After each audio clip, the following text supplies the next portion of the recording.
এই মুআবিয়া ইবনে হাইদা আল কুসাইরি তিনি বলেন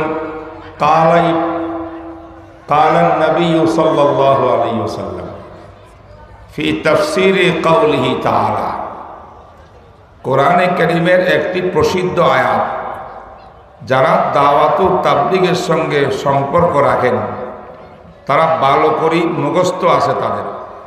এই আয়াতটি হলো কুনতুম খায়রা উম্মাতিন উখরিজাত লিন-নাস।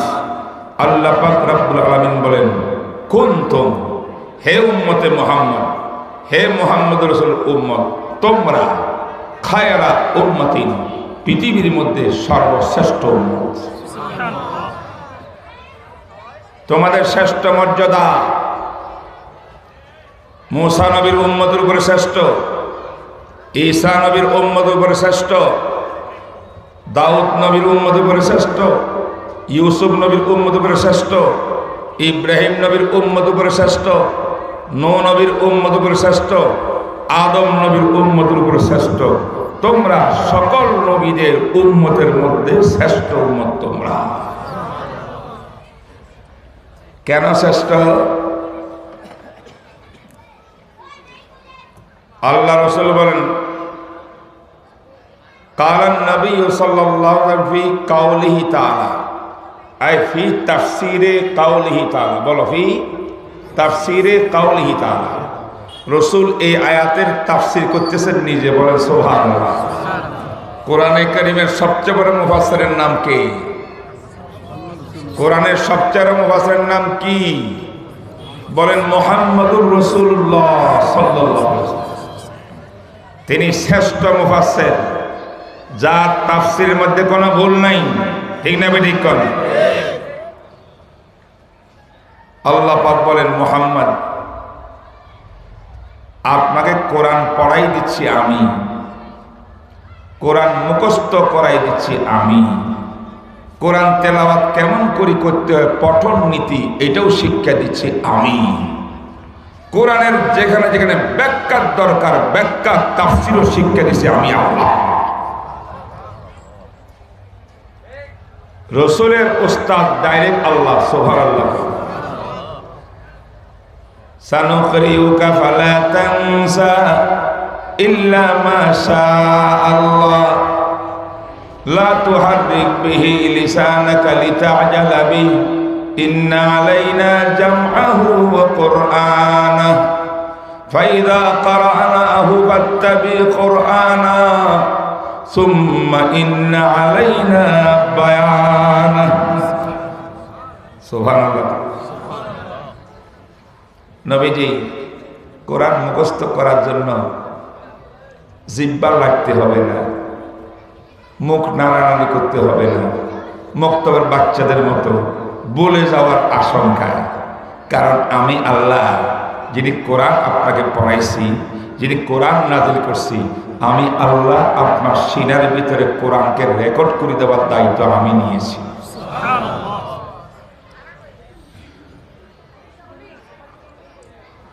অতএব আপনার দায়িত্ব একটাই, আমি আল্লাহ যখন কোরআন পাঠ করি জিবরাইলের মুখ দিয়ে আপনি শুনেন। সুবহানাল্লাহ। পাঠ করি কে? আল্লাহ। রাসূল শুনেন কেমনে? জিবরাইলের জবান দিয়ে। কথা বুঝেন না কেন? এখন কথা বলে কে? এখন মুফতি মিজান সাহেব। আপনি শুনেন কিভাবে? মাইকের দ্বারা। কথা কিসের দ্বারা? আমার রাসূলকে কোরআন পড়াইলেন কে? আল্লাহ। নবী শুনলেন কেমনে? জিবরাইলের মুখে। সুবহানাল্লাহ। বুঝে এসে কথা? হ্যাঁ, বুঝতে হবে। জিবরাইল বহু চেষ্টা করছিল ওস্তাদ হওয়ার জন্য। হেরা পর্বতের মধ্যে নবী ইসলামকে ধরছে, ভাই মুহাম্মদ ইকরা, পড়েন। ভাই পড়েন কে কয়? শিক্ষকে কয় না? শিক্ষকে ছাত্রকে বলে যে ভাই পড়াও। জিবরিল আমিনে কয় মুহাম্মদ পড়ুন। অবস্থাটা কি? অর্থাৎ জিবরাইল ওস্তাদ, রাসূল শিক্ষক, ছাত্র। রাসূল বলেন মা আনা বিখারি, আমি পড়ব না, পড়তে জানি না, না পড়ব না, আমি পড়নেওয়ালা নই। 40 বছর 6 মাস 40.5 বছর জীবন কাটাই দিছি, কোন গায়রুল্লাহর কাছে এক শব্দ পড়ি নাই, আজকে তোমার কাছে পড়ব না। বুঝে না? জিবরাইল তো বেকুব হয়ে গেছে, কি করব? আল্লাহ কইল পড়াইবার জন্য, উনি আইলেন পড়াইতে, এখন তো ছাত্রকে পড়বো না। তো জিবরাইল মনে করছে যে আমার নবী বুঝতে পারে নাই কি পড়ার কথা আমি বলতেছি। তো যেহেতু উনি একটা মানুষ, আর এটা ঐশী বাণী আল্লাহর পক্ষ থেকে এসেছে, আমি নুরানি ফেরেশতা জিবরাইল, উনি বিষয়টা পুরো উপলব্ধি করতে পারতেছেন না। এবার বন্ধুর মতো জড়াই দরিয়া জোরে এক ছিপ দিছে, ফাগাত্তানি হাত্তা বালাগা মিনাল জুহদ ফাআরসালানি, ছেড়ে দিয়েছেন। জিবরাইলের ধারণা এবার করতে পারবে, কারণ জিবরাইল বুকের সঙ্গে জড়াই দরিয়া যখন এক চিপ দিছে, রাসূলুল্লাহ সাল্লাল্লাহু আলাইহি ওয়াসাল্লাম এই আলমে মুশাহাদা দুনিয়ার এই জগৎ থেকে আধ্যাত্মিকভাবে তিনি ঊর্ধ্ব আকাশে উঠে গেছেন। সুবহানাল্লাহ। যত ঊর্ধ্ব আকাশে উঠবে তখন ওহির বাণী শিখতে পারবে, বলতে পারবে সহজ। জিবরাইল মনে করছেন বিশ্বনবী পড়বেন, আবার বলে ইকরা, ও নবীজি আবার পড়েন। বিশ্বনবী মুহাম্মদ রাসূলুল্লাহ সাল্লাল্লাহু আলাইহি ওয়াসাল্লাম বলেন, মা আনা বিকারি, আমি পড়নেওয়ালা নই। জিবরাইল আবার পেরেশান হয়ে গেল, আবার জোড়াই ধরলেন, আরেকটা তাকদীদ করলেন, দাবাইলেন। এখন রাসূল আলমে মেসাল থেকে আলমে মালাকুতে গেছে, 2 নম্বর। সুবহানাল্লাহ। যেই দেশে আমরা আছি এটা না আলমে মুশাহাদা, এর উপরে একটা জগৎ আছে। আমাদের এখন চলতেছে টেলিভিশন, আমরা যা করতেছি এখন একটা জগৎ আছে আমাদের উপরে, এটা আলমে মেসাল বলা। এই দুনিয়াতে যাহা ঘটে হুবহু তার ফটোকপি কোথায় চলে? আলমে মেসালে চলে। প্রথম চিবের দ্বারায় রাসূল আলমে মেসালে গেছে। জিবরাইল পড়েন, পড়বো না। এবার জিবরাইল আবার চিপ দিছে, এই চিবের দ্বারায় রাসূল আরেকটু উপরে গেছেন, আলমে মালাকুত ফেরেশতাদের জগতে চলে গেছে। সুবহানাল্লাহ। এবার নবীজি জিবরাইল ছেড়ে দিলেন, আর বলেন ইকরা, মুহাম্মদ এখন পড়েন। রাসূল মা আনা বিকারি, আমি এখন পড়ব। এবার আরেকবার জড়াই ধরছেন। এবার এই চিবের দ্বারা রাসূল আরেক স্তরে উঠছেন, তার নাম আলমে লাহুত। সুবহানাল্লাহ। আলমে মুশাহাদা, আলমে মেসাল, আলমে মালাকুত, আলমে লাহুত, জাবরুত। 3টা চিবের দ্বারা আলমে জাবরুত পর্যন্ত রাসূল উঠে গেলেন। এরপরে জিবরাইল কয় ইকরা, এখন তো পড়তে পারবেন। আল্লাহ নবী বলেন মা আনা বেকারি, আমি পড়ব না। জিবরাইল হতাশ, পড়ার মতো সব ব্যবস্থা করলাম, এই জগৎ থেকে ঊর্ধ্ব আকাশে নিয়ে গেলাম, আরো ঊর্ধ্ব আকাশে নিয়ে গেলাম, আরো ঊর্ধ্ব আকাশে নিয়ে গেলাম, এখনো তো তিনি পড়েন নাই। একই উত্তর। বলে আমার কেরাম বলছেন হইতে পারে, সম্ভাবনা বেশি। আল্লাহ বলছে জিবরাইল তুমি চিপতে চিপতে চিপতে চিপতে আমার নবীকে সারা রাত হেরা পর্বতের মধ্যে চিপিয়ে দিলেও আমার নবী পড়বে না। ঘটনা হইল তুমি নবীর কথা বুঝতেছো না। আমার নবী বলতেছে আমি পড়বো না। কেন? তোমার কাছে পড়বে কেন? আমি আল্লাহর কাছে পড়বো। কার কাছে পড়বে? আল্লাহ নবী তো আল্লাহ পাককে ওস্তাদ মানবেন, জিবরাইল তো ওস্তাদ না। যতই তরিকা গ্রহণ করুক না কেন, এই জন্য আমার নবীকে মা নাবে কারি জিব্রাইল মনে করে পড়তে পারতেছে না, এই জন্য ওনাকে একটু উর্দাকাশে নিয়ে সম্পর্ক আল্লাহর সঙ্গে করাই দিলে তখন তো মুখ দিয়ে উচ্চারিত হবে, নবীর মুখ দিয়ে বের করতে পারেন না। আল্লাহ পাক বলে যত কিছু চিপবেন দাবাবেন আমার নবী পড়বে না, পড়বে তখন যদি তুমি বলো ইকরা বিসমি রাব্বিকাল্লাযী খালাক। সুবহানাল্লাহ। ইকরা মানে পড়ো, উস্তাদের ছাত্রকে বলে পড়ো।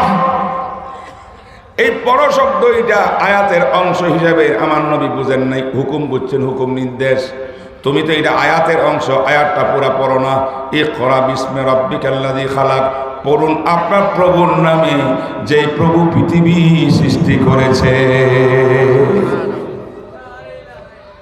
বুঝেন নাই? এবার নবীজির কি বুঝতে কষ্ট হচ্ছে? এটা জাগতিক কোনো শিক্ষা না, জিব্রাইলের বানানো শিক্ষা না, অন্য কোনো মানুষের তন্ত্রমন্ত্রের শিক্ষা না, পৃথিবীর জাগতিক শিক্ষা না। এই শিক্ষাটা আমার আল্লাহ, আমার রবের, যেই রবের শিক্ষার জন্য আমি মুহাম্মদ 40 বছর অপেক্ষা করতেছি।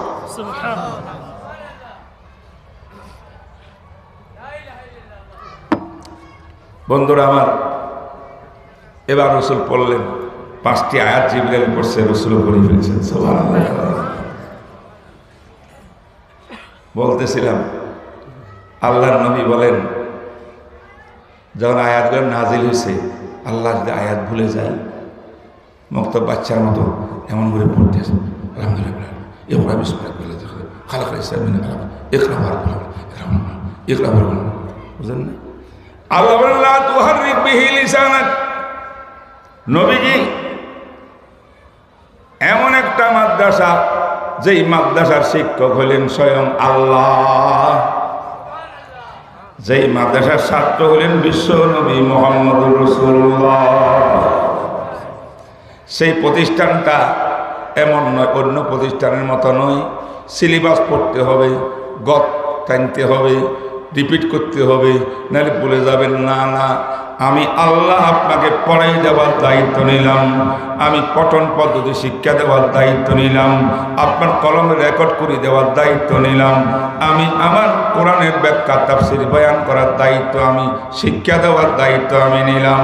এই জন্য আল্লাহ হইলেন শিক্ষক, মুহাম্মদুর রাসূলুল্লাহ হইলেন ছাত্র। আল্লাহ শিক্ষা দিলেন কোরআন এবং কোরআনের তাফসীর, সেই তাফসীর থেকে বিশ্বনবী বলেন কালা রাসূলুল্লাহ সাল্লাল্লাহু আলাইহি ওয়াসাল্লাম ফি তাফসীরি কাউলিহি তাআলা কুনতুম খায়রা উম্মাতিন উখরিজাত লিন-নাস। বুঝেছে? বুঝছেন কিছু? নবীজি কি তাফসীর করলেন? উখরিজাত লিন-নাস আনতুম খায়রুহা আনতুম তুতিম্মুনা 70। হে আমার উম্মত, অতীত যুগে যত বড় বড় রসুল আসছে, প্রত্যেক রসুলের প্রসিদ্ধ উম্মত হয়েছে। এই প্রসিদ্ধ শ্রেষ্ঠ উম্মতের সংখ্যা 70। আর তোমরা আমার নবীর উম্মত দুনিয়ার মধ্যে আসিয়া এই 70-এর সংখ্যাকে পরিপূর্ণ করে দিয়েছ। এতদিন নাকেস ছিল, ত্রুটিযুক্ত ছিল, তোমাদের মাধ্যমে 70টা উম্মত পরিপূর্ণতা লাভ করল। আর একটা অর্থ হইল 70-এর অর্থ আদত উদ্দেশ্য না, তাকসির উদ্দেশ্য। অর্থাৎ বহু উম্মত দুনিয়ার মধ্যে আছে, তার মধ্যে পরিপূর্ণ উম্মত তোমরা, তোমাদের মাধ্যমে সব উম্মত পরিপূর্ণতা লাভ করছে, যেমন তোমাদের নবীর দ্বারা সব নবীর নবুয়তের পরিপূর্ণতা লাভ করছে। বলে সুবহানাল্লাহ। আনতুম আকরামুহা, তোমরা খাইরুহা, শ্রেষ্ঠ উম্মত, সবচেয়ে সম্মানী উম্মত। উত্তর প্রশ্ন হইল কেন? কেন বোঝেন না? 2টা কারণ বলি শুধু। একটা কারণ হইল আমাদের রসুল সমস্ত রসুলের থেকে শ্রেষ্ঠ, শ্রেষ্ঠ রসুলের উম্মত শ্রেষ্ঠ। বুঝেন না মনে হয়? 1। 2 নম্বর উখরিজাত লিন-নাস। বুঝেন বুঝেন, আদম থেকে ঈসা নবী পর্যন্ত কোন নবীর উম্মতকে আল্লাহ পাক ওই নবীর দ্বীনের দাওয়াত দেওয়ার জিম্মাদার বানান নাই। জিম্মাদার একমাত্র নবীগণ। উম্মত দাওয়াতের কাজ করছে স্বেচ্ছায়, সওয়াবের জন্য, দায়িত্ব হিসাবে। সুবহানাল্লাহ। একমাত্র বিশ্ব নবীর উম্মত। আল্লাহ পাক বলে, হে নবীর উম্মত, দাওয়াত তাবলীগ তোমাদের জন্য অন্য উম্মতের মতো নয়। আমার নবীর যে দায়িত্ব দাওয়াত তাবলীগের, সেই দায়িত্ব উম্মতে মুহাম্মাদিয়া তোমাদেরকে অর্পণ করলাম। কারণ অতীতের নবীরা যদি উম্মত গোমরা পথভ্রষ্ট হয়ে যাইত, দাওয়াত তাবলীগ না থাকার কারণে, নবী ইন্তেকাল করার কারণে আল্লাহ পাক আরেকজন নবী দুনিয়াতে পাঠিয়ে দিতেন। ঠিক না বেঠিক? তাহলে একজনের পর একজন নবী আসতেছে, একজনের পর একজন নবী আসতেছে। তো নবীরা দাওয়াতের কাজ করলে চলে, উম্মতের না করলে কোনো সমস্যা নাই, করলে ভালো। কথা কয় না? আচ্ছা, আমাদের নবীর পরে কি নবী আসবে? আর নবীর পরে নবী আছে? প্রত্যেক নবীর পরে আবার নবী আছে। দাওয়াত তাবলীগ কাজ উম্মতের না করলে সমস্যা নাই, পরের নবী এ করবে। আমার বিশ্ব নবী যখন দুনিয়া থেকে চলে গেলেন, কিয়ামত পর্যন্ত নবীর উম্মতের দাওয়াতের কাজ কে করবে? আর তখন নবী আসবে না। আমার নবী শেষ নবী, খাতামুন নবী। তাই খাতামুন নবীর খাতামিয়াতকে বাকি রাখার জন্য আল্লাহ পাক বলেন, এই দায়িত্ব আমি উম্মতকে দিয়ে দিলাম। এই জন্য উলামায়ে কেরাম দাওয়াত তাবলীগের কাজ করে। সুবহানাল্লাহ। ইলিয়াস সাহেব রহমতুল্লাহ আলাইহি দারুল দেওবন্দের কৃতি সন্তান। দেওবন্দের এই হাদিসগুলা, কিতাবগুলা পড়িয়া উনি তাবলীগের বাণী হয়ে গেছেন। ঠিক না বেটি? ঠিক না বেটি? তাহলে নবীওয়ালা কাজ কিনা এটা? নবীর যে দায়িত্ব দাওয়াত তাবলীগের, সেই দায়িত্ব উম্মতের। কথা বলে না কেন? তাহলে নবীর দায়িত্বটা কে পালন করতেছে? উম্মতে। তাহলে এই কাজটা কি কাজ হইল? নবীওয়ালা কাজ।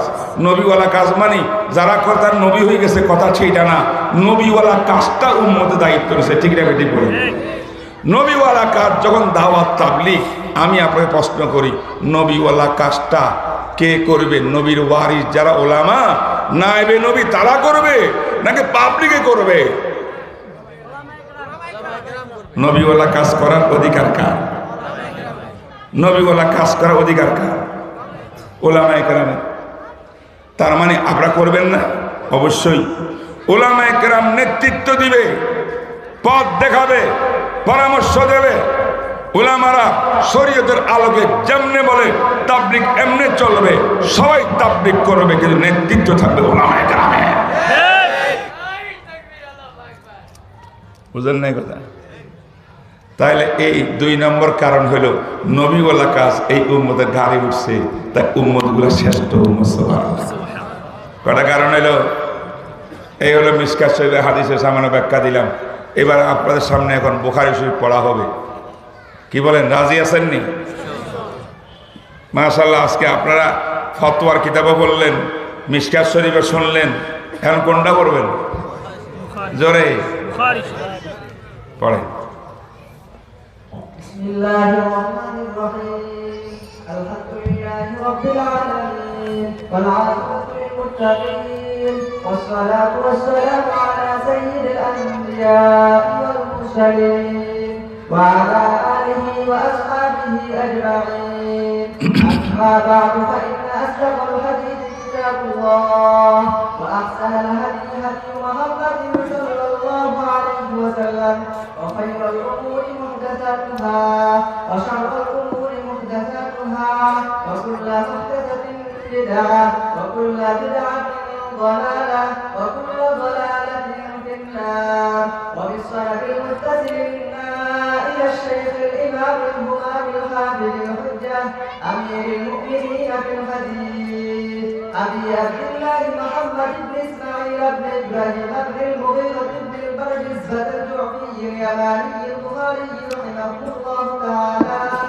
اللهم انفعنا وارفعنا بعلومهم وعلومكم اجمعين امين يا رب العالمين. انه قال: باب قول الله ونزع الموازين القسط ليوم القيامه وان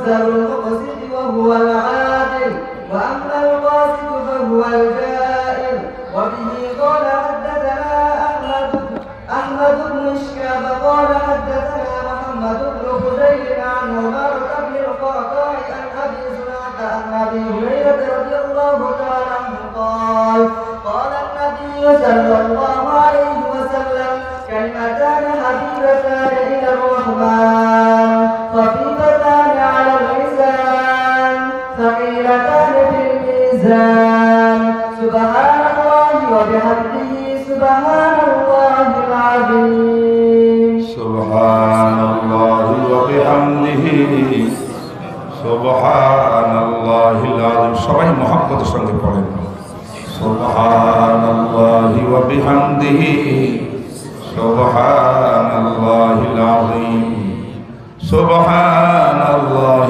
وبحمده سبحان الله العظيم বুখারী শরীফ এই কিতাবের নাম শুনেন নাই এমন মুসলমান কম পাওয়া যাবে, কি বলেন? বিশেষ করে বর্তমান মিডিয়ার যুগে বুখারী শরীফের নাম তো মিডিয়াতে বেশি শোনা যায়, কথা কয় না? কারণ মিডিয়ার মধ্যে যে হুজুররা বয়ান টয়ান করে আপনাদের আমাদেরকে ইসলাম শিখায়, তারা কথায় কথায় বুখারীর নামটা বলতে পারলে খুশি হয়, কথা কয় না? কিন্তু আমার অভিজ্ঞতায় আমি যা দেখলাম, যারা মিডিয়ার মধ্যে বসে বসে কথায় কথায় বুখারীর রেফারেন্স হাওয়ালা দেয়, বুখারীর কথা কয়, এরা কিন্তু আমাদের কাওমি মাদ্রাসা, এই মাদ্রাসার মতো, এই ছাত্রগুলার মতো এইভাবে ফার্স্ট টু লাস্ট ওস্তাদের কাছে বুখারী শরীফ পড়ে নাই।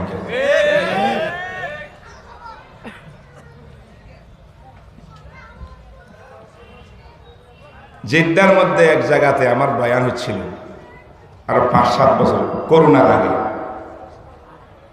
তো এক মসজিদের মধ্যে বয়ান করতেছি, ওই ইমাম সাহেব আমার জানাশোনা মানুষ, সুযোগ করে দিছে। তো বয়ানের মাঝখান দিয়ে একটা বাঙালি উনি দাঁড়াইয়া কয়, হুজুর আমার একটা প্রশ্ন আছে। কি প্রশ্ন? কত লা ইলাহা ইল্লাল্লাহ জেগে কি জোরে করা যাবে না আস্তে করতে হবে? তা আমি বললাম যে জোরও করা যায়, আস্তে করা যায়, অতি বিকট আওয়াজে নয়।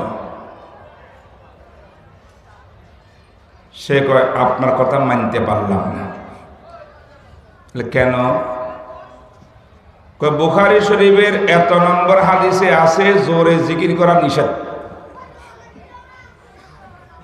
আপনার কথাটা বুখারীর লগে মিল নেই। আচ্ছা মাশাআল্লাহ, ধন্যবাদ আপনাকে, প্লিজ হাদিসটা একটু পড়ুন। পড়েন না, সুবরিস 3 বার করে পড়েন। হুজুর আমি তো আরবি জানি না। পাইলেন কোথায়? বাংলা বুখারীতে।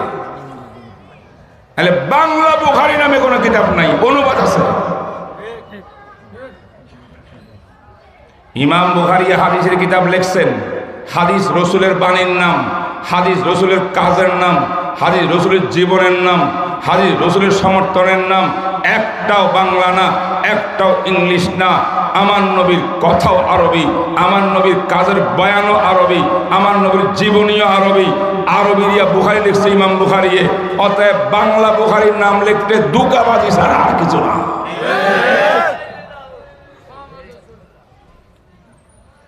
কষ্ট হয়েছে? বুঝে নিতে হবে, পয়েন্ট টু পয়েন্ট কথা বুঝে নিতে হবে।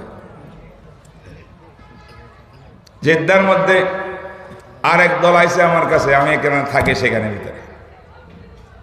তো রফিক আদানের হাদিস না আমিন বিল জাহার, জোরে আমিন বলা নামাজের মধ্যে, এটা নাকি বুখারীতে আছে। তো হাদিসটা নিয়ে আমার কাছে আসছে যে আমার সঙ্গে একটা বাহাস করবে। জিদ্দা শাহরে ফিলিস্তিন, ওইখানে এক মসজিদের মধ্যে সে আসছে। তা আমি বললাম যে হ্যাঁ আমি তো এর আছি, আসেন বসি। নামাজের পর বসলাম। তো এরা এখন আমাকে বাংলা অনুবাদ ফটো স্টেট করি পকেটে রাখছে। কথা কয় না, বাংলা বুখারি বাংলা অনুবাদ আছে না, অনুবাদকে ফটো স্টেট করিয়া 2-3টা কাগজ ব্যাঙ্গে চড়ে পকেটে রাখছে। তারা এইবার পকেট থেকে বুখারি বার করছে, এই হুজুর বুখারি শরীফ। বন্ধু এটার নাম বুখারি শরীফ, তোর কাগজের নাম বুখারি শরীফ না, দুকাবাজ।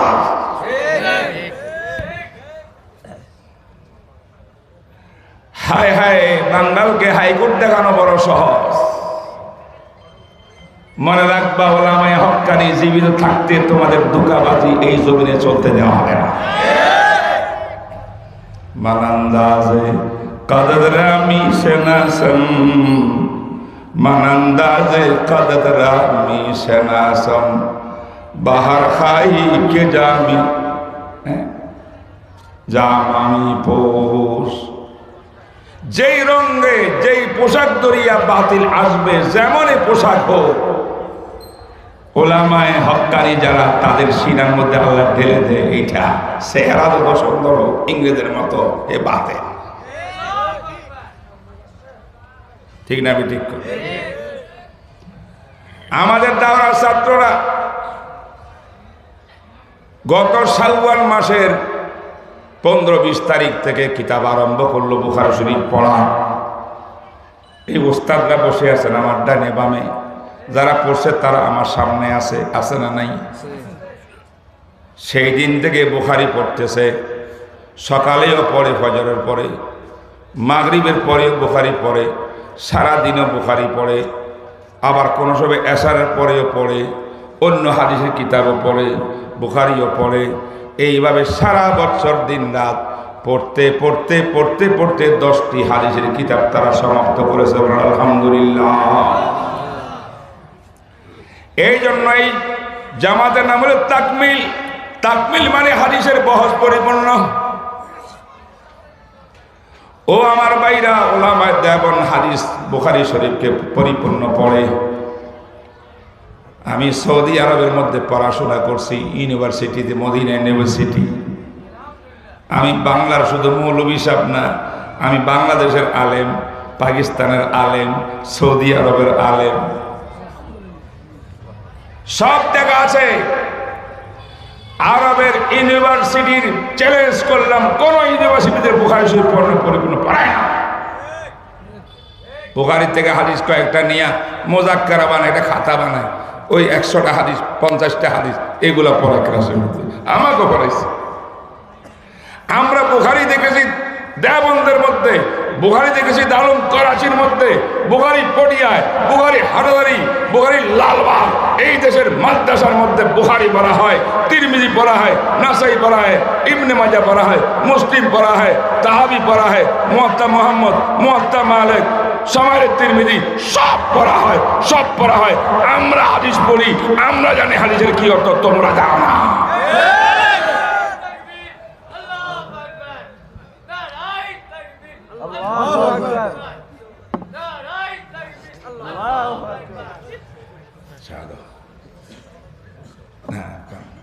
আমার কথা কি বুঝছেন আপনারা?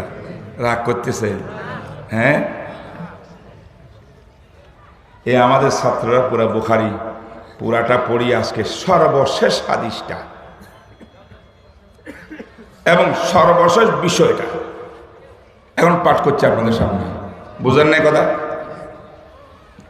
আমি যদি বলি সর্বশেষ হাদিস, সর্বশেষ বিষয়, আপনার প্রশ্ন আসবে, হুজুর বুখারীর মধ্যে বিষয় আছে কয়টা?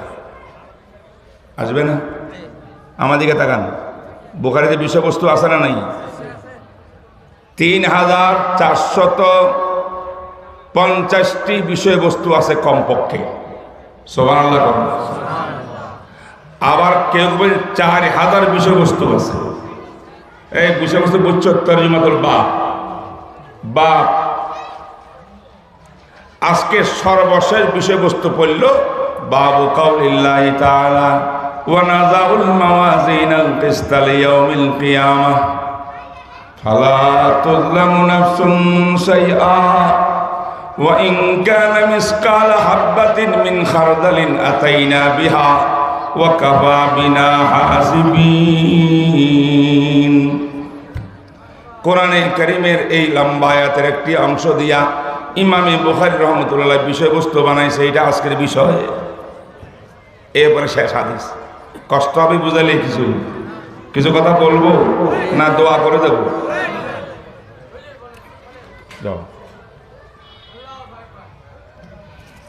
জানার জন্য বলছি, বুখারী শরীফের মধ্যে কিতাব অধ্যায় আছে ৯৭টি। বলেন কয়টি?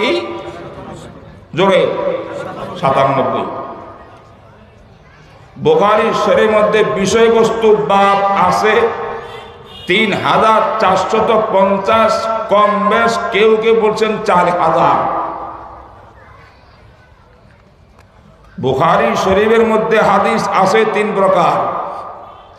এক প্রকার হাদিস হল বুখারীর মূল হাদিস, এর সংখ্যা ৭,৩৯৭। আরেক প্রকারের হাদিস আছে সনদ সূত্র ছাড়া, আনুষঙ্গিক কারণে ইমাম বুখারী হাদিসটা আনছেন। এখানে সহিহ আছে, জয়ীফ আছে। এই আনুষঙ্গিক হাদিসকে বলে তালিকাতে বুখারী, বুখারীর তালিকা। এটা কিছু রাসূলের হাদিস আছে, আর কিছু সাহাবায়ে কেরামের বয়ান আছে, বুঝেন নাই? আর কিছু সিগায় মাজুল দিয়া দিছে, দুর্বল শব্দ দিয়া, আর কিছু সবল শব্দ দিয়া। মোট 18 প্রকারের তালিকাতে বুখারী আছে। বলেন সুবহানাল্লাহ। তালিকাতের সংখ্যা হইল ১,৩৪১। কত? জোরে কত? এরপরে আরেকটা সমর্থক হাদিস আছে, মুতাবিআত, শাওয়াহিদ। এইটা আছে ৩৪৪। এবার আপনি গণনা করেন, মূল হাদিসের সংখ্যা ৭,৩৯৭ যোগ ১,৩৪১ যোগ ৩৪৪ সমান সমান ৯,০৮২। কত? জোরে করবেন না একটু? তাহলে এই বুখারী শরীফের মধ্যে সর্বসাকুল্যে হাদিস ৯,০৮২। তার মধ্যে মূল বুখারী হাদিস, যাকে বুখারী সাহেবের হাদিস বলে, সেই হাদিসের সংখ্যা ৭,৩৯৭। এটুকু মনে পড়ছে? এটা জরুরি কথা। আমি অন্য মজলিসে বলছি, আপনাকে বলি।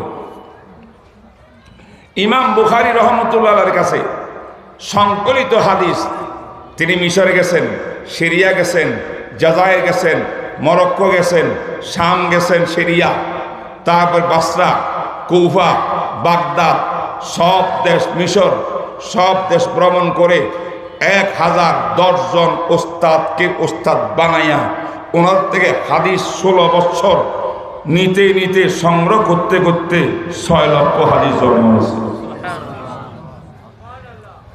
এই জমাকৃত ৬ লক্ষ হাদিসের মধ্যে ৩ লক্ষ হাদিস ওনার মুখস্থ হয়েছে। মুখস্থের মধ্যে ১ লক্ষ হইল একদম সহি শুদ্ধ হাদিস, আর ২ লক্ষ হইল নন সহি হাদিস। ব্যাখ্যা আমি দিব না, সময় নাই। বলেন সহি হাদিস কত লক্ষ?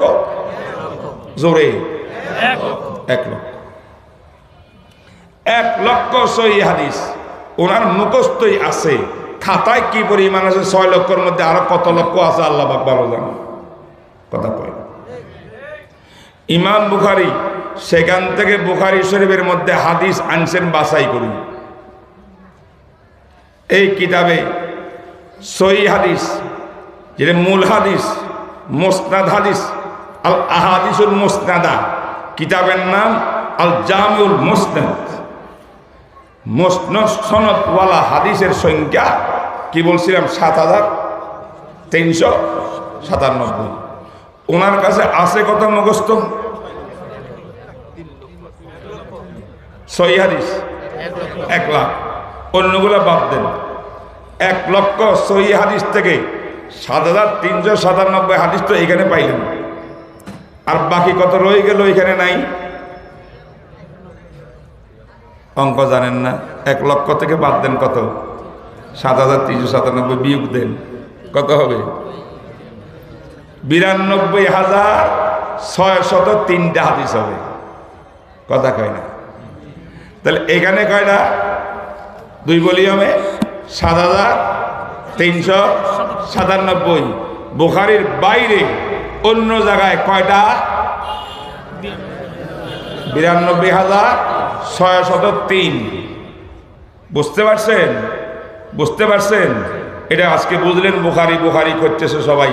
বুখারী কি জিনিস বলবেন? বুখারীর ভিতরে মূল হাদিস আছে 7,397। এটা তো জানছেন আপনারা, এলেম পারছে না? বুখারী সম্পর্কে বুঝলেন না? হ্যাঁ, এখন যদি এই দিনাজপুর শহরের ভিতরে আসিয়া কোন ভদ্রলোক আমার মতো আবার টাবার টুপি টুপি পরি রুমাল টুমাল দিয়া এইখানে মিডিয়ার মধ্যে আসিয়া কয়, বন্ধুরা এই মুসলমানের দল, আল্লাহ আমাদেরকে বানাইছেন, তিনি আমাদের রব, তার কিতাবের নাম কোরআন শরীফ, আর তিনি একজন রসুল পাঠাইছেন, তার নাম মুহাম্মদ রসুল্লাহ, রসুল্লাহ ইসলামের বাণীর নাম হাদিস, আর হাদিসের বহু কিতাব আছে, তার মধ্যে সর্বশ্রেষ্ঠ আসাহুল কিতাব বাদা কিতাবিল্লাহ, তার নাম বুখারী শরীফ। অতএব বুখারী শরীফ মানলে নবী মানা হয়, কোরআন মানলে আল্লাহ মানা হয়। আল্লাহকে মানি, রসুলকে মানি, কোরআন মানি, আর বুখারী মানি, জান্নাতে যামুগা, আর কিচ্ছুর দরকার নাই। নো আবু হানিফা, নো সাহাবী, নো আহমদ, নো মালিক, এমন বক্তব্য দিলে এই মুসলমানরা বাপ্পা। কেন? তুই বেটা 92,600 হাদিস বাদ দিয়া 7,000 হাদিস যে কিতাবে আছে এটা মানলে তুই জান্নাতে যাবি গা। আমার নবীর ওই হাদিসগুলো কে আমল করবো? তোর বাপে না দাদায় কবরতে উঠে আমল করবো। বুঝেন নাই? কষ্ট হয়েছেন? খোদার কসম কষ্ট দেওয়ার জন্য কথা বলতেছি না, আপনাকে বুঝাইবার জন্য কথা বলতেছি। আজকে আমরা বিভ্রান্ত করতেছে আজকে মানুষ। ঈমান নিয়ে বিভ্রান্তি, দাওয়াত তাবলীগ নিয়ে বিভ্রান্তি, আমল নিয়ে বিভ্রান্তি, সুন্নাত নিয়ে বিভ্রান্তি, হাদিস নিয়ে বিভ্রান্তি, যাব কোথায়? এই জন্য মুসলমান খান টুকরা টুকরা হয়ে আছে। দুশ্মনী ইসলাম আসিয়া আজকে মুসলমানকে শেষ করতেছে। দেখেন আজকে ফিলিস্তিনের মাসলা কিছুটা এখন আসান হয়েছে, কি অবস্থা, 50,000 শহীদ হইয়া গেছে। দেখেন আজকে কাশ্মীরের অবস্থা, দেখেন আজকে আফগানিস্তানের অবস্থা, দেখেন আজকে ইরাকের অবস্থা। সব জায়গায় মুসলমান মায়ের। কেন মায়ের? কেন মায়ের? আমাদের মধ্যে ঐক্য নাই, আমরা ঐক্যবদ্ধ না, আমরা হকের উপরে ঐক্য হতে পারি নাই। যে যেটা বুঝে সেটা নিয়ে চলে, মানুষকে বিভ্রান্ত করিয়া টুকরা টুকরা করে। আমি মনে করি হকের বাইরে যত না হক দল আছে সব ইহুদি কিটাদের ধাক্কা দেওয়া।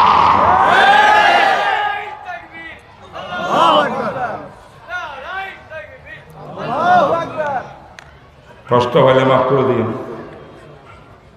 কষ্ট হলে মাফ করে দিও। কথা বুঝে আসে নাই? 23টি বছর পর্যন্ত জনাবে রাসূলুল্লাহ সাল্লাল্লাহু আলাইহি ওয়াসাল্লাম সাহাবায়ে কেরামকে হাদিস পড়াইলেন। আব্দুল্লাহ ইবনে আমর ইবনে আস রাদিয়াল্লাহু তাআলা আনহু তিনি হাদিসের লেখক। সুবহানাল্লাহ। আবু দাউদের হাদিস। আব্দুল্লাহ ইবনে আমর আস বলেন, কুনতু আকতুবু কুল্লা শাইইন সামিতুহু মিন রাসূলিল্লাহি সাল্লাল্লাহু আলাইহি ওয়াসাল্লাম। আল্লাহর নবীর জবানে মুবারক দিয়া যত কথা বের হয়, আমার নবীর কর্মের মধ্যে দিয়া যত কর্ম করেন, আমি সব কিছু খাতার মধ্যে একটা একটা সব লিখে ফেলি। বলেন সুবহানাল্লাহ। ফানাহাতনি কুরাইশ। কুরাইশের কিছু লোক বলল, ও আব্দুল্লাহ, আল্লাহর নবীর সব হাদিস তুমি লিখিবদ্ধ করো কেন? আমার নবী তো একজন মানুষ, কোন সময় রাগান্বিত হয়, কোন সময় নর্মাল অবস্থায় থাকে। মানুষ যখন রাগে ধরে, রাগ অবস্থা কথা যেগুলো কয় এগুলো স্বাভাবিক কথা নয়, অস্বাভাবিক কথা। সব কিছু লিখে ফেললে তাইলে কোনটা উম্মত আমল করবে, কোনটা বাদ দিবে, এটা চিনবে কেমন করি? তুমি এমন করে লিখিও না। বুঝলেন? ফাজুকের রাজা ফান্তাহাইতু, আব্দুল্লাহ বলেন আমি কলম বন্ধ করে দিলাম, লিখব না, আমার দোস্তরা নিষেধ করছে। বুঝলেন না মনে হয়? ফাজুকের রাজা আলিকা ইলান নবী সাল্লাল্লাহু আলাইহি ওয়াসাল্লাম, বিশ্ব নবীর কাছে ঘটনা এটা গেছে যে আব্দুল্লাহ হুজুর সব লিখতেন, এখন তো উনি লেখা বন্ধ করে দিয়েছে, আপনার বাণীগুলা হেফাজত কিভাবে থাকবে, কি হবে? বা দাঁড়ানি আল্লাহ নবী আব্দুল্লাহ ইবনে আমর ইবনে আসকে ডাকলো, আব্দুল্লাহ উক্তুব কুল্লা শাইইন সামিতাহু মিন্নি, আমি রাসূলের থেকে যাহা কিছু শোনো, যাহা কিছু পাও, সব তুমি লিপিবদ্ধ করো, সব তুমি লিপিবদ্ধ করো। ফাইন্নাহু লা ইয়াখরুজু মিন হাযাল ফি, মুখের দিকে ইঙ্গিত করিয়া রাসূল বলে আমার এই জবান দি না হক কথা কোনোদিন বের হয় না।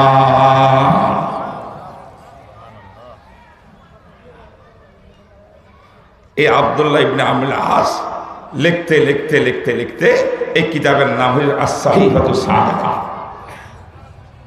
ও আমার ভাইরা, আমার নবী বলেন সব লেখো, সব, ওয়া মা ইয়ানতিকু আনিল হাওয়া ইন হুয়া ইল্লা ওয়াহয়ু ইউহা, আমি নবী যাহা বলি যাহা করি ওহী ছাড়া করি না। তাহলে যা কিছু বলছি সব তুমি লেখো, সব হাদিস সব আমল করতে হবে, ঠিক না? আমি ঠিক বলেন? তবে হাদিসের মধ্যে কিছু পরবর্তীতে রহিত হইয়া গেছে, এগুলা বাদ পড়ে গেছে। আর কিছু হাদিস ব্যক্তি বিশেষ খাস, এগুলা সবাই আমল করবে না।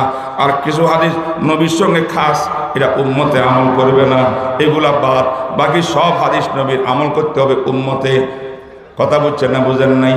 যেই নবী এই কথা বললেন সেই নবীর হাদিস ইমাম বুখারীর কাছে 1 লক্ষ আছে, 1 লক্ষ, তার মধ্যে 7000 এই কিতাবের মধ্যে।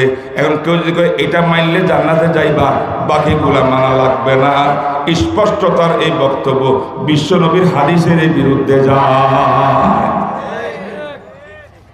যায় কি যায় না? বুঝেন নাই? তাইলে আমরা আর দুঃখায় পড়ব না। এখন আপনি একটা প্রশ্ন করবেন, হুজুর এই আমাদেরকে তাকান, কথাগুলো কিন্তু সরকার পাবেন না আপনারা, আমি বলে দিচ্ছি পাবেন না। আজকে যেহেতু কিতাব নিয়ে বসে ছাত্ররা, এইভাবে কি মাহফিলে কোনো দিন? এইকে মাহফিলের কন্ডিশন ক্লাস, এই জন্য পাচ্ছেন আপনি, নসিব আপনার ভালো, ঠিক না? ঠিক করেন। আপনি প্রশ্ন করবেন, হুজুর বুখারী শরীফের মধ্যে নাকি আমিন জোরে বলার কথা আছে, বুখারী শরীফের এইভাবে এইভাবে নামাজে হাত তোলার কথা আছে, সেগায় দাঁড়াবার কথা আছে, এইটা আছে ওইটা আছে, আপনারা একটা মানেন না। বুখারীর বিরুদ্ধে আপনারা আছেন, বুখারী হাদিস একরকম, আপনার আমার আর এক রকম, কিন্তু দেখা যায় দেওবন্দি মাদ্রাসা একটা বাদ নাই, হারাদারির থেকে নিয়ে সারা বাংলাদেশের কয় মাসা সব জায়গায় যেখানে বুখারী শরীফ দাওরা ক্লাস আছে সব কানে বুখারী হাদিস, বুখারী খতম, বুখারী খতম, বুখারী খতম। বুখারীকে পাইছেন কি আপনি? বুখারীকে দিকে এত ভালো লাগে আপনার, তো বুখারী অনুযায়ী আমল করেন। আমল আবু হানিফার উপরে কেন করেন? এসকাল বোঝে নাই? আমরা আমল করি কার ভিত্তিতে, কার মজাবে? আবু হানিফা। হাদিস কোনটা হচ্ছে? আবু হানিফার না বুখারী? তো বুখারী হাদিস পড়ি কেন, আবু হানিফাকে মানি কেন? প্রশ্ন নাই? এই জবাবের কোন, এই প্রশ্নের উত্তর পাইছেন কোনো দিন? শোনেন, কষ্ট হইতেছে। জনাবে রাসূলুল্লাহ সাল্লাল্লাহু আলাইহি ওয়াসাল্লাম যখন কঠিন অসুস্থ হইয়া পড়লেন, ইন্তেকালের আগে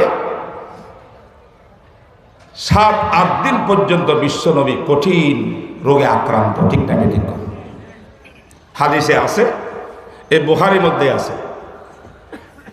এমন অসুস্থ, রাসূল জ্বরে আক্রান্ত হইয়া কোন সময় জ্ঞান হারাই ফেলতেন, কিছুক্ষণ পরে জ্ঞান ফিরে আসলে ঘরে আয়েশা আছে, আয়েশার ঘরে আখেরি সময় কাটছেন রাসূলের। জিজ্ঞাসা করতে, আয়েশা মসজিদের নববীর ভিতরে আজান হয়েছে, নামাজ? আম্মাজান কানতে কানতে বলতেন, ইয়া রাসূলুল্লাহ আজানও হয় নাই, নামাজও হয় নাই, সব সাহাবারা কানতেছে, আপনার বিদায়, ব্যথা আল্লাহ নবী বলতেন মুরু বিলালান ফালিউয়াযিন ওয়া মুরু আবা বকরিন ফালিউসাল্লি বিন-নাস। ও আয়েশা, আমার পক্ষ থেকে ওয়ারাদ্দ বেলালকে বলো আযান দিতে মসজিদে নববীর ভিতরে। আমার সাহাবী আবু বকর সিদ্দিক রাদিয়াল্লাহু তাআলা আনহু উনাকে বলো আমার জায়নামাজে দাঁড়াইয়া মেহরাবের মধ্যে দাঁড়াইয়া নামাজ পড়াইতে। আল্লাহু আকবার। কথা বুঝেন?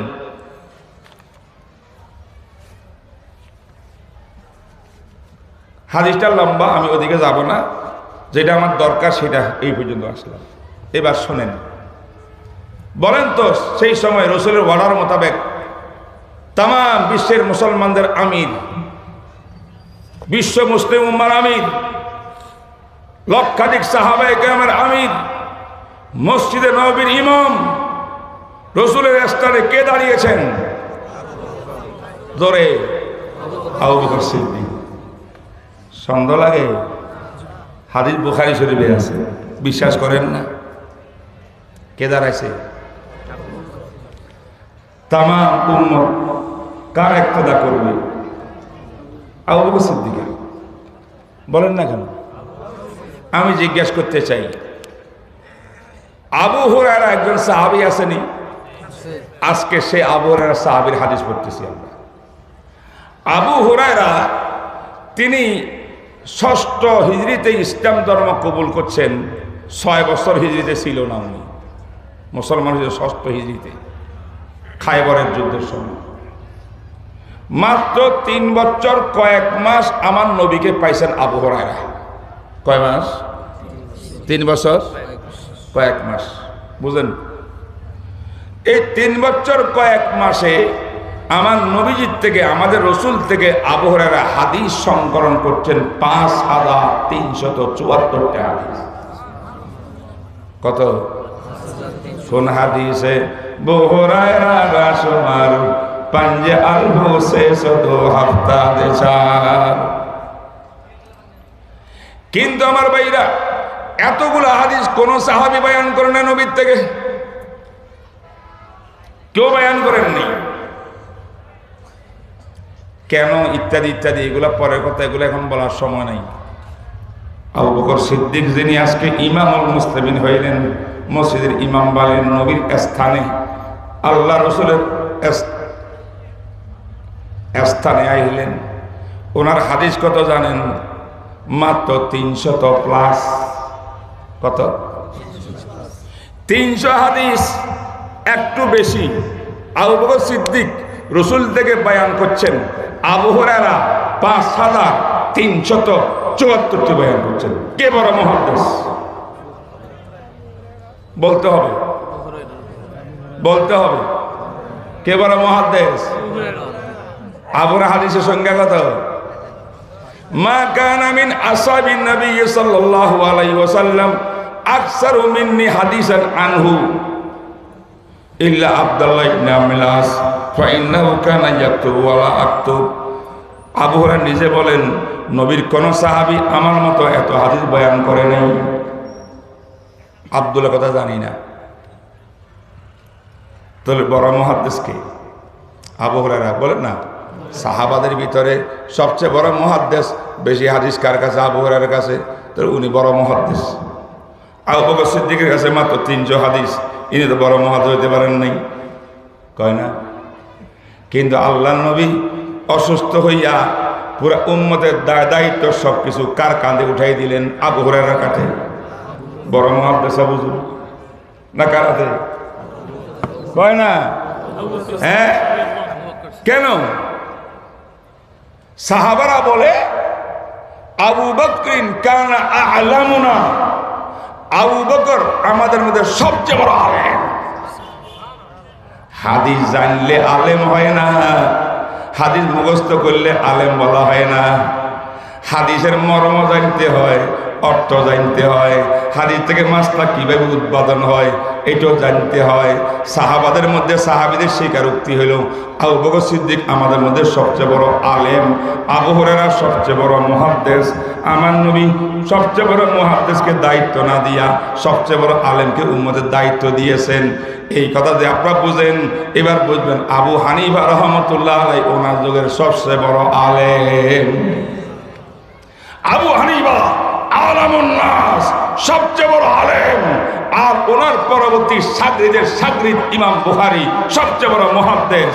মুহাদ্দিস আবু হুরায়রার জায়গা, আর আবু হানিফা আবু বকর সিদ্দিকের জায়গায়। অতএব উম্মতে আমল করবে, ইমাম মানবে। আলামুন নাস আবু হানিফাকে ইমাম মানবে, মুহাদ্দিসকে ইমাম মানবে না। মনে বুঝে নেন আপনারা। আবু হুরায়রাকে মানি চলছে সবাই। মুহাদ্দিস সাহেবের সম্মান মাথার উপরে, উনি হাদিসের আলেম। হুজুর আপনি হাদিস নিয়ে থাকেন, শুনেবেন খালি, আমরা পড়বো, আপনাকে ফলো করবো না, ফলো করবো আবু বকর সিদ্দিককে। ইমাম বুখারীকে বুখারী পড়ে হাদিস জানার জন্য, আমরা হাদিস জানবো কার থেকে? ইমাম বুখারীর থেকে। কিন্তু আমল করবো আবু হানিফা আলামুন নাসের থেকে। সবাই লাকাদ জানাল বিলাদা ওয়া মান আলাইহা ইমামুল মুসলিমিনা আবু হানিফা ফামা বিল মাশরিকিনা লাহু নাযীরুন ওয়ালা ফিল মাগরিবিনা ওয়ালা বিকুফা। হযরত আবু হানিফা সাহেবের কাছে একটা মহিলা আসি বসে রয়েছে, পর্দার আড়ালে মহিলা একটা বসে রয়েছে। আবু হানিফার কাছে ছাত্র বহুত, শত শত ছাত্র। বেচারি বসতে বসতে বসতে বসতে সুযোগ পায় না, একটা মাছটা জানতে আসে আবু হানিফা সাহেবের কাছে। লাস্টে মহিলা করল কি, বাচ্চা একটাকে দিয়া আপেল একটাকে পাঠাই দিছে আবু হানিফার কাছে। আপেলটার রং হইল একদিকে লাল একদিকে সবুজ, কথা কই না। এই আপেলটা পাঠাই দিছে। আবু হানিফা তো ওলামায়ে কেরামকে নিয়ে ব্যস্ত। আপেলটা আসলো, বাচ্চা গেল, হযরত আমার আম্মা বসে রয়েছে এখানে, এটা পাঠাইছে। আবু হানিফা তাই, আচ্ছা। এই ছুরি লইছে, লইয়া মাঝখান দিয়ে কাটছে, আপেলের মাঝখান দিয়ে কাটছে। কি হয়েছে? কথা কই না। ভিতরে লাল আপেলের না সাদা? সাদা। যাও এটা নিয়ে মার কাছে চলে যাও। মা এখানে দেখিয়া চলে গেছে। বড় বড় ওলামা বসে রয়েছে, কত হুজুর কিচ্ছুতে বুঝলাম না, এই বেচারি হস্ত করলো কি, উত্তর দিলেন কি, সে কি বুঝিয়া চলে গেল। তোমরা তো বুঝো না, এটা বুঝার জন্য আবু হানিফার আকল লাগে, আকল। সুবহানাল্লাহ। ওই বেচারিও বড় আলেমা ছিল মহিলা। এইটা হে আপেল দুই রকম দিয়ে বলতেছে, হুজুর আমাদের মাসিক ঋতু আসে, বিভিন্ন কালারের রক্ত আসে, লালও আসে, সবুজও আসে, বিভিন্ন মাটিয়ালি রঙও আসে। এখন আমি কতক্ষণ পর্যন্ত নামাজ সারিয়া রাখবো? লালটা বন্ধ হয়ে গেলে নামাজ শুরু করবো কিনা? কোন রক্তের রং হায়েজ, কোন রক্তের রং হায়েজ না? হায়েজ হলে নামাজ পড়বো না, হায়েজ না হলে নামাজ পড়বো। এই মাছটা জানতে চাইছে আপেল দিয়া, কি দিয়া? আবু হানিফা সাহেব মাঝখানে কাটিয়া সাদা করে দিল। উত্তর হইল যে, হে মেয়ে, তুমি রক্ত লাল আসো, হলুদ আসো, মাটি রং আসো, যেরকম আসুক সব রক্তই হায়েজ হায়েজ হায়েজ, নামাজ পড়া যাবে না। হাত্তা তারা ইয়ান্নাল কাসাতাল বায়দা, যতক্ষণ সাদা সব দেখবা না তুমি নামাজ ছেড়ে থাকবা। এটা আবু হানিফা বুঝাই দিলেন। সুবহানাল্লাহ। এই ব্রেন কার? এই জন্য আমি আজকে আরেক জায়গায় বলছি, ওলামায়ে কেরাম বুঝছেন কিনা, যে আবু হানিফা সাহেবের কথা যারা বুঝতে সক্ষম না, ওই ব্রেন নাই, তারা আবু হানিফার মাযহাবের বিরুদ্ধে কথা কয়। আবু হানিফার মস্তক বুঝতো, ব্রেইনের কথা বুঝতো, যুক্তি বুঝতো, ইজতিহাদ বুঝতো, জীবনও আবু হানিফার বিরুদ্ধে যাইত না। তাহলে এখন বুঝছেন কিনা বুখারী কেন পড়ি? হাদিস পাবো কার কাছে? বুখারীর কাছে। হাদিসের অর্থ পাবো কার কাছে? আবু হানিফার কাছে। আল ফুকাহা হুম আলামুন নাস বিমাআনিল হাদিস, ফকি যারা, মুস্তাহিদ যারা, তারাই হাদিসের মর্ম বুঝে, মুহাদ্দিস তারা। কষ্ট হয়েছে আপনাদের, বাস আর লম্বা করবো না। আমার সাথীরা অনেক সারাদিন আমার সঙ্গে থাকি, এরা নিজেই ক্লান্ত হয়ে গেছে, আমি এখন ক্লান্ত হইনি। আমি সারা রাত চলবো ইনশাআল্লাহ। অতএব আমি আর লম্বা করবো না। সর্বশেষ অনুচ্ছেদটা ইমাম বুখারীর যেই আলোচনা দিয়া বুখারী শেষ করলেন, সেটা কি? ওয়ানাজাউল মাওয়াজিনাল কিসতা লিয়াউমিল কিয়ামা। আল্লাহ পাক বলেন, আমি আল্লাহ কিয়ামতের ময়দানে ইনসাফের দাড়ি পাল্লা স্থাপন করব। সেই ইনসাফের দাড়ি পাল্লার মধ্যে তোমাদের নেক আমল, বদ আমল, খারাপ আমল, ভালো আমল সব কিছু দাড়ি পাল্লার মধ্যে উঠাবো। এক জাররা বিন্দু পরিমাণ বাইরে থাকবে না, সব উঠানো হবে। হইয়া এটা মাপজব হবে। জিব্রাইলকে বলবো টান দাও, জিব্রাইলে ডান্ডা ধরে টান দিবে, তোমার আমল মাপজব হবে। ফামান সাকুলাত মাওয়াজিনুহু ফাহুয়া ফি ঈশাতির রাদিয়া। নেক আমলের পাল্লা বাড়ি হইলে তুমি হবে জান্নাতি। আর যদি খাফফাত, যদি নাকি নেক আমলের পাল্লা হালকা হয়, বদ আমলের পাল্লা বাড়ি হয়, ফাউলাইকা আল্লাযীনা খাসিরু আনফুসাহুম বিমা কানু বিআয়াতিনা ইয়াযলিমুন। তাদের কোফাল খারাপ, যারা নাকি পাল্লা কি হালকা হবে, কোফাল খারাপ, জাহান্নামে যাবে। ঠিক না বেটি? এই আয়াত আবার কয়েক জায়গাতে আছে, বিভিন্ন রকমের আছে। সূরা আরাফের মধ্যে আছে, সূরা কাহাফে আছে, সূরা মুমিনুনের মধ্যে আছে, আরো বিভিন্ন জায়গায় আছে। আমরা জানি এগুলো বেশি বলার দরকার নেই। এই হলো পাল্লা, দাড়ি পাল্লা স্থাপন করবেন আল্লাহ। এরপরে বলেন, ওয়াইন কানা মিসকালা হাব্বাতিন মিন খারদালিন, যদি সরষার দানাকে 100 ভাগের ভাগ করি, 1 ভাগ পরিমাণ তোমার কোনো আমল ভালো হোক আর খারাপ হোক থাকে, সেটাও মাপ দেওয়া হবে, পরিমাপ করা হবে। সুবহানাল্লাহ। ওয়া কাফা বিনা হাসিবিন। আমি তোমাদের মাবুদ, আমি তোমাদের আল্লাহ।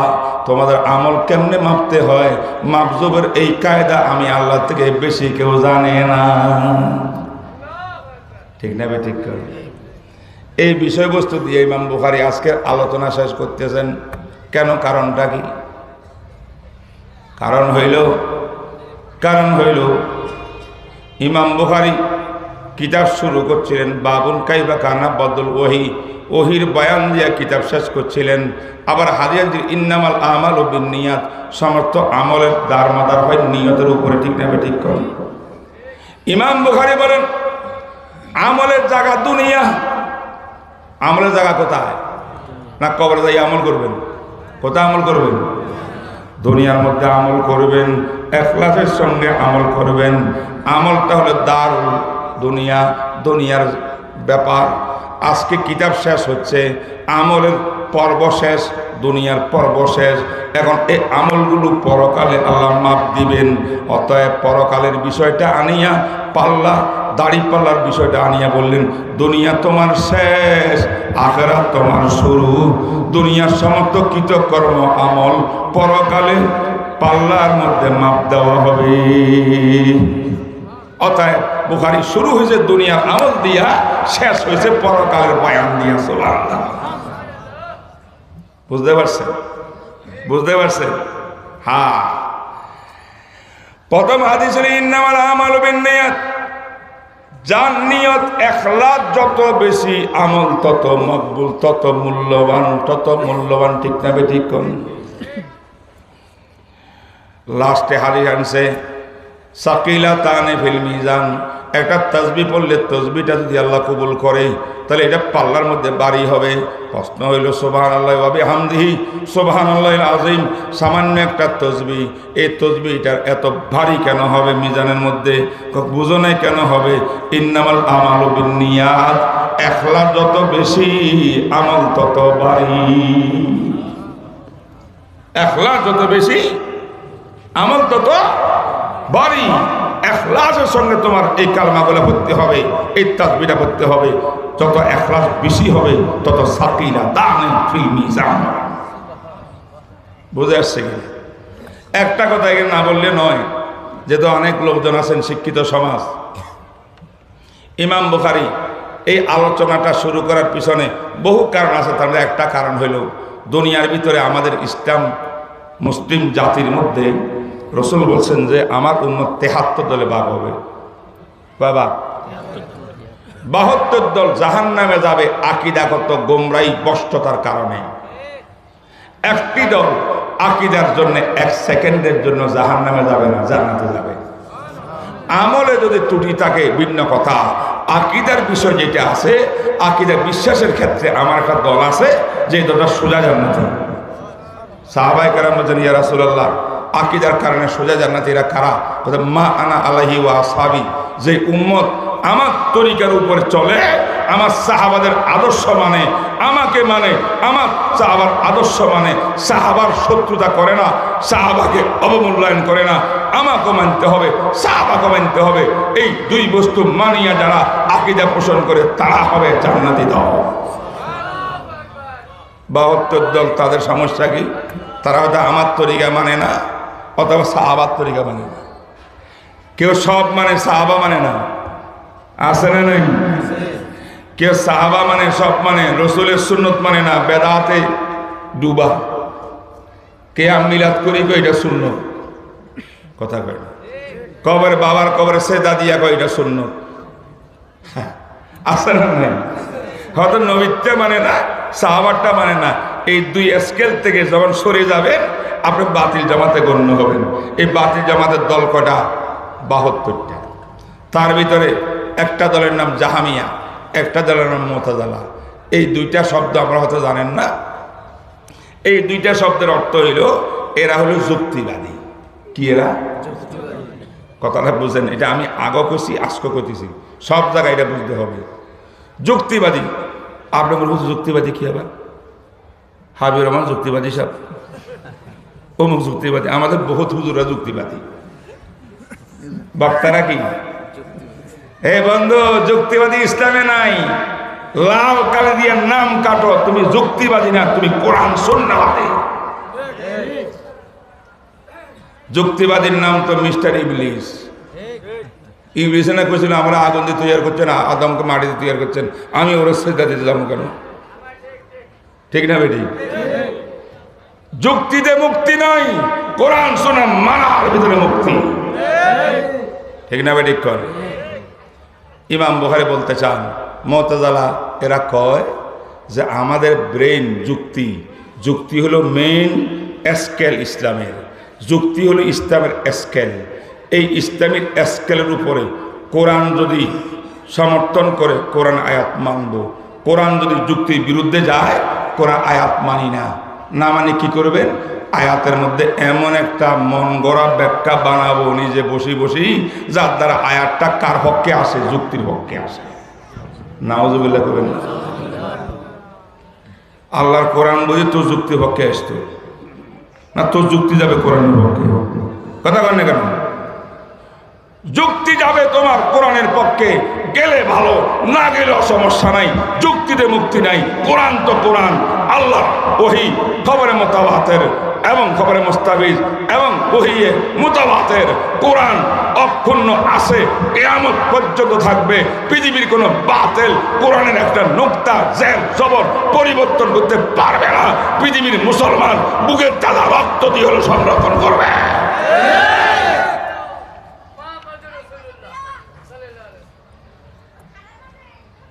কাদিয়ানীরা কোরআন বানাইছে, তাদের ইমামে গায়েবের কাছে বলে 10 পারা রয়ে গেছে কোরআন শরীফ। 30 পারা এখানে আছে, আরো 10 পারা কোথায়? পাহাড়ে ঢুকি রয়েছে আমাদের ইমামে গায়েব, কে আমাদের আগেরই নাজেল হইব। নাউজুবিল্লাহ করবেন না? হ্যাঁ, কথা বলেন না কেন? এ ভাই, এগুলা চলবে না। কোরআন তো কোরআন, কাতঈ অকাট্য দলিল। কোরআনে যা আছে স্পষ্ট থাকলে এটা মানা লাগবে। কোরআনের বাইরে কোনো কথা চলবে না। হাদিসও যদি তোমার দৃষ্টিতে কোরআনের সুস্পষ্ট বিধানের বাইরে যায়, হাদিসটাও মানা যাবে না। হাদিসটার অন্য কোনো সমস্যা আছে এটা বলতে হবে, হাদিসে মালুল বলতে হবে, কারণ কোরআন যখন সুস্পষ্ট বয়ান দেয় এর বাইরে গেলে আর কোনো কিছু দরকার নেই। ঠিক না ঠিক? মুআজ ইবনে জাবালকে রাসূল পাঠাইছে ইয়ামানে, কয়ে মুআজ তোমাকে ইয়ামানে পাঠাইতেছি গভর্নর বানায়া, মনে রাখবা মুআজ আজকে শেষ বিদায়, তোমার লগে আর আমার সাক্ষাৎ হবে না, ভবিষ্যতে সাক্ষাৎ হবে কবরে। মুআজ কাঁদতে কাঁদতে পেরেশান, মোহাব্বত রসুলের। রসুল বুঝছেন মুআজ তো যাইতে রাজি না, কাঁদতে কাঁদতে অস্থির। নবীর চেহারাকে অন্যদিকে ফিরাইয়া বলতেছেন, মুআজ শোনো, আমার সুন্নত যদি কেউ আমল করে সে মদিনা না তাকিয়া সুদূর ইয়ামানে থাকলেও সে আমার কাছে। আর যদি আমার সুন্নতের বিরুদ্ধে আমল করিয়া মদিনার পাশে আমার পাশে বসে থাকে, তারপরও সে আমার পাশে নাই, আমার দূরে। সুবহানাল্লাহ বলবেন। বন্ধুগণ, মুআজ ইবনে জাবালকে জিজ্ঞাসা করলেন, মুআজ কাইফা তাকজি, কেমন করি তুমি ফয়সালা দিবা? উম্মতে যখন প্রশ্ন উত্তর করবে তুমি কেমনে জবাব দিবা? বলেন, আকজি বিকিতাবিল্লাহ, কোরআন শরীফ পড়িয়া কোরআন শরীফ পাইলে আমি জবাব দেব, আমি আর কোনো দিকে তাকাবো না। সমস্যা কি? আকজি বিকিতাবিল্লাহ, কোরআন দেখে ফতোয়া দেব, কোরআনের সুস্পষ্ট যে বিধান আছে কোরআনে পাইলে আমি আর কোনো দিকে তাকাবো না। রসুল বলেন, কোরআন শরীফের মধ্যে সুস্পষ্ট না পাইলে তখন কি করবা? রসুল বলেন, যদি কোরআনে সুস্পষ্ট না পাই, হাদিসের মধ্যে যদি তার ব্যাখ্যা সাপেক্ষ পাই, আমি আকজি বিসুন্নতে রাসূলিল্লাহ, রসুলের সুন্নতের উপর আমল করব, ফতোয়া দিয়ে দেব। আমার নবী বলেন, ফাইল্লাম তাজিদ বি কিতাবিল্লাহি ওয়ালা বিসুন্নতি রাসূলিল্লাহ, কিতাবুল্লাহর মধ্যে তুমি পাও না এমন মাসটা যদি আসে, রসুলের হাদিসের মধ্যে সুস্পষ্ট পাও না, তখন তুমি কি করবা?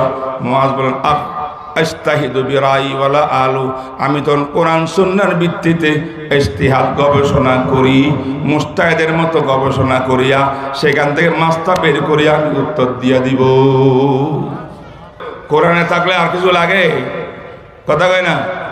অতএব ইমাম বুখারী বলতে চান, এই যুক্তিবাদী যারা, তারা বলে যুক্তি মোতাবেক হইলে কোরআন মানে, না হইলে মানে না। যুক্তি মোতাবেক হইলে রসুলের হাদিস মানে, না হইলে হাদিসকে জাল বলে। যুক্তিকে তারা স্কেল বানাইছে। আমি ইমাম বুখারী বলতেছি, বুখারীর সর্বশেষ বিষয়বস্তু হইল তারা এই যুক্তি দিয়া পাল্লা, দাড়ি পাল্লাও মানে না, আবার বনি আদমের আমল, আমাদের আমল দাড়ি পাল্লায় পরিমাপ হবে, এটাও মানে না। তারা বলে এইগুলা সব যুক্তি বিরোধী। ইমাম বুখারী বলে, তোমার যুক্তি বিরোধী হইলে তোমার যুক্তি নিয়ে তুমি থাকো, ইবলিসের লগে বাসা বাঁধো, তোমার সঙ্গে ইসলামের সম্পর্ক নাই।